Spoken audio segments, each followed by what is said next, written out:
তো সেই ইতিহাস কিন্তু আজও অমীমাংসিত। কি ইতিহাস আজও মীমাংসিত? ইতিহাস কিন্তু আজও অমীমাংসিত। তৃতীয় স্বাধীনতা অর্জন করেছে আমরা 2024 সালে। আজকে এখানে যারা বসে আছি আমরা কিন্তু সবাই তরুণ, সবাই যুবক, সবাই ছাত্র। এখানে যারা বসে আছেন তারাই এই দ্বিতীয় মুক্তিযুদ্ধের সৈনিক। প্রথম মুক্তিযুদ্ধ যখন হয়েছে সেই অমীমাংসিত যে বিষয়টি ছিল, তৃতীয় মুক্তিযুদ্ধের সময় এসে আমরা ওই কাজটি আর হতে দেব না। এই 24-এর মুক্তিযুদ্ধের প্রকৃত ইতিহাস নতুন করে কারো কাছে শেখার প্রয়োজন নেই। আমরা এই যুদ্ধের প্রকৃত যোদ্ধার ইতিহাস আমাদের কাছ থেকে জানতে হবে।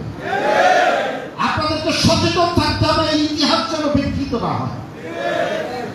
ইতিহাসের কৃতিত্ব নেওয়ার জন্য এখন বহু লোক এসেছে। একটি সহজ কথা, একটি লাইন